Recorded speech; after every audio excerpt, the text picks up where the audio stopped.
Très bien. Alors, vu que TikTok a fait sauter mon compte parce que j'ai voulu vous partager 3 articles, sachez que ces 3 articles, vous pouvez les retrouver d'ores et déjà sur mon blog. Il y a tous les liens et j'ai également refait des vidéos que vous pouvez donc tout retrouver dans le bon ordre sur mon blog ou bien sinon sur la chaîne YouTube. Donc je vais poursuivre le déroulement de ce que j'avais prévu pour vous aujourd'hui, comme si nous étions en live, même si ça doit se faire de façon fragmentée, vidéo par vidéo. Sachez que le blanc, l'arabe et le noir arabe ne pourront jamais nous faire taire. Ils peuvent nous ralentir tout au plus, mais lorsque vous regardez notre créativité et notre résilience à surmonter ces obstacles ridicules en fait, hein, qui ne sont pas au niveau de ceux qu'ont dû affronter nos ancêtres, eh bien, vous vous rendez compte que ces gens, au final, c'est comme s'ils travaillaient pour nous. Parce qu'ils nous rendent encore plus forts, ils donnent une valeur à notre combat qui est que, malgré tout ce qu'ils essayent de faire, nous, on va encore être là. Notre message va encore passer, notre message sera toujours sourcé, il sera toujours appuyé sur des faits et non pas sur un racisme bête et ignorant, comme ce qui est pratiqué par les peuples blancs et arabes depuis plus de 3000 ans. Voilà. Je rappelle d'ailleurs que ces peuples existent depuis 8000 ans tout au plus. Donc, pratiquer 3000 ans de racisme, de falsification historique et de génocide quand on existe depuis 8000 ans, c'est quand même quelque chose. Et je rappellerai aussi ici, pour ceux qui ne le savent pas, que l'homme noir, dans la forme sous laquelle on le connaît, lui, il a plus de 3 millions d'années sur cette planète Terre. Voilà. Donc, le livre que je vais vous lire aujourd'hui, c'est le livre de Madame Eugénie Dossa-Quénome intitulé Mémoire cellulaire et l'éveil des peuples. C'est un livre qui a été interdit de publication par l'État français. Or, Eugénie Dossa-Quénome, je vais quand même relire. Eugénie est ingénieure biologiste, elle est aussi diplômée en administration et économie de la santé, ainsi qu'en psychologie interculturelle. Elle est chercheure indépendant en sciences politiques et sociales et également conférencière. Elle est aussi membre de la Ligue internationale des femmes pour la paix et la liberté et membre de Médecins du Monde. Donc, ils n'ont pas réussi à interdire la publication de ce livre à l'étranger, ce qui leur a forcé à permettre la traduction et la diffusion de ce livre en France. Voilà. Alors qu'à la base, l'ouvrage était bien écrit en français, de toute façon.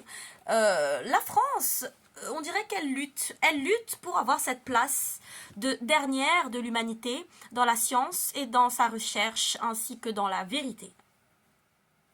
C'est peut-être pour ça qu'elle apprend encore assez jeune que l'écriture serait née en Mésopotamie en moins 3000, alors que nous avons des poésies, même des textes religieux qui traitent de laïcité bien antérieurs à ça.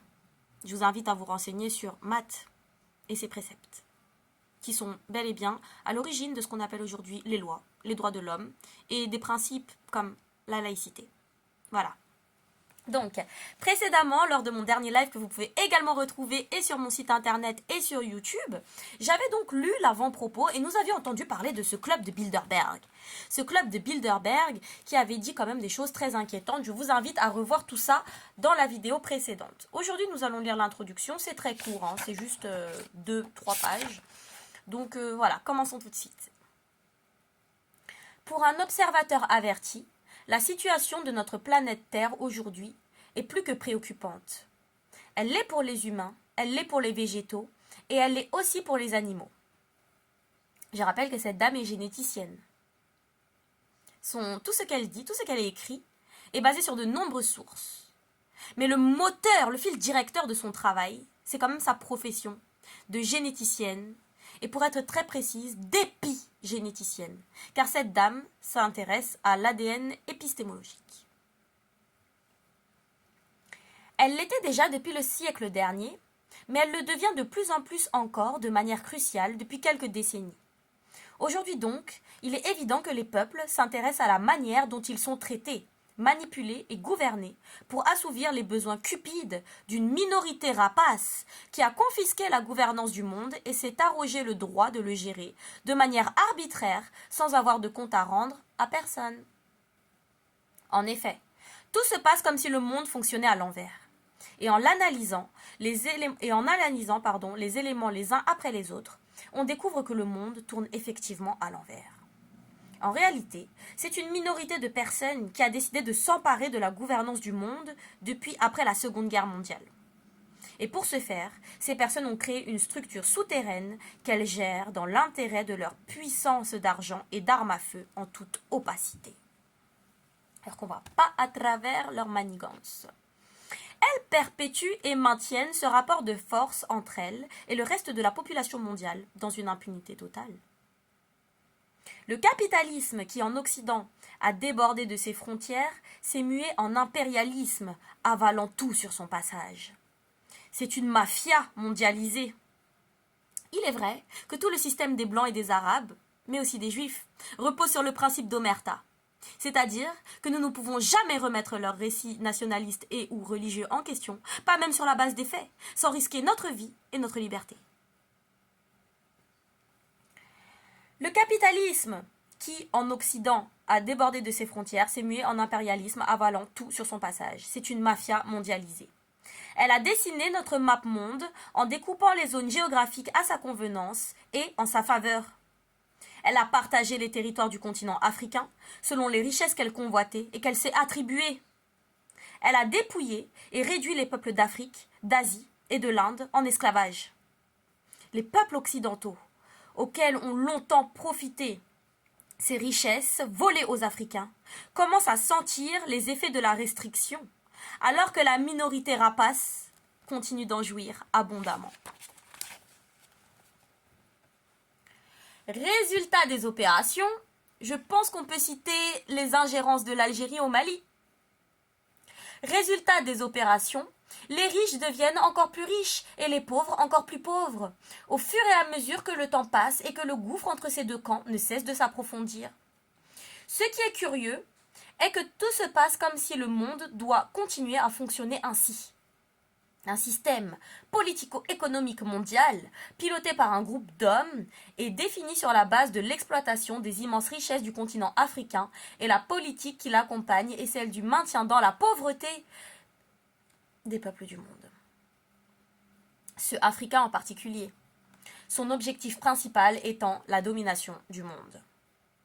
Le système esclavagiste, avec ses gros mensonges, avait traumatisé les captifs et les avait plongés dans une inhibition qui avait comme plombé le cerveau des victimes de ces systèmes. Après l'abolition de l'esclavage et de la traite négrière dont les captifs eux-mêmes ont été les premiers acteurs, le regard des Occidentaux sur l'homme noir n'a pas changé pour autant.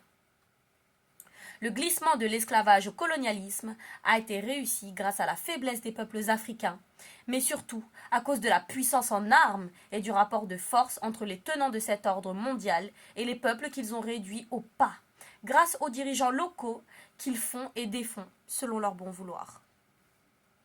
Nous savons que lors du partage du continent africain, sous la houlette de Bismarck à Berlin, en 1885, c'est la Grande-Bretagne et la France qui s'étaient taillé la part du lion. Aussi, les autres petits pays occidentaux esclavagistes également, comme la Belgique par exemple, s'en étaient seulement tenus à quelques colonies sous leur domination. On parle bel et bien du Congo.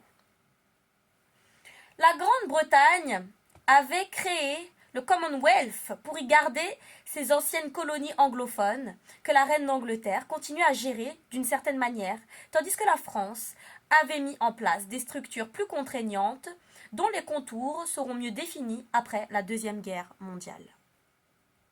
À ce stade de l'histoire de l'humanité, les peuples d'Afrique, baignant dans le colonialisme, venaient d'aller aider la France à se libérer des griffes des nazis. Donc ce sont les esclaves nègres qui vont libérer les esclaves blancs des méchants nazis. Voilà. Il s'agit de la première partie de cette introduction.